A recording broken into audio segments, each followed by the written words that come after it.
Kita ke informasi banjir lainnya, saudara. Sebanyak 13 RW di desa Dayakolot, Kabupaten Bandung terendam banjir. Saat ini warga membutuhkan sembako dan makanan siap saji dikarenakan sudah 4 hari merasakan kebanjiran. Setelah sempat terendam banjir, Jalan Raya Dayakolot, Kabupaten Bandung kembali bisa dilalui kendaraan baik roda 2 maupun roda 4. Tidak hanya di Jalan Raya Dayakolot, banjir yang merendam kampung Bojong Asih sudah mulai surut. Menurut Kepala Desa Dayakolot, area yang kebanjiran mencapai 13 RW dengan ketinggian mencapai 1 meter lebih. Meski sebagian warga memilih tetap tinggal di rumahnya, namun ada juga warga yang mengungsi ke posko yang disediakan pihak desa Dayakolot.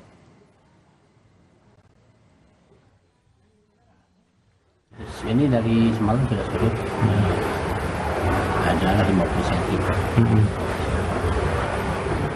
Kalau untuk kebutuhan warga ini seperti apa nih Pak?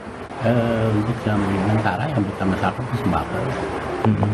Sudah 4 hari minggu air bersih. Sementara mungkin kalau di pengungsian kami bisa handle dari pemerintahan. Untuk mengetahui situasi banjir Kabupaten Bandung, kita terhubung dengan jurnalis Kompas TV Ahmad Fadila di Kecamatan Dayakolot. Selamat siang Ahmad, bagaimana situasi banjir hingga saat ini yang bisa Anda laporkan pada kita?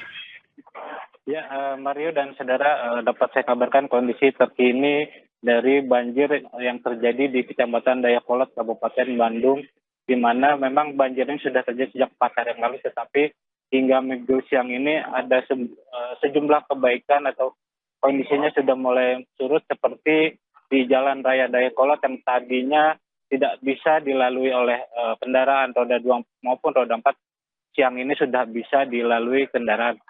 Yang kedua, kemudian di kampung Bojong Asih, Kecamatan Dayakolot, yang tadinya di ketinggian air di kampung ini mencapai hampir 2 meter, siang ini sudah mulai surut. Tetapi memang meski kondisi banjir sudah mulai surut, warga tetap diminta untuk waspada dengan cuaca yang terjadi dalam beberapa ini sering berubah-ubah, kadang panas, kadang sehingga apabila debit air kembali tinggi, warga diminta untuk ke posko pengungsian atau mencari tempat yang lebih aman. Mario.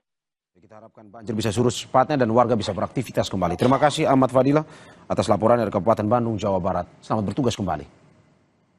Saudara, Minggu siang Gubernur Bengkulu Rohidin Mersyah dibawa petugas KPK ke Jakarta setelah menjalani pemeriksaan awal di Mapolresta Bengkulu. Upaya KPK membawa Rohidin sempat dihalang-halangi para simpatisan Rohidin. Saat lagi di Kompas Siang.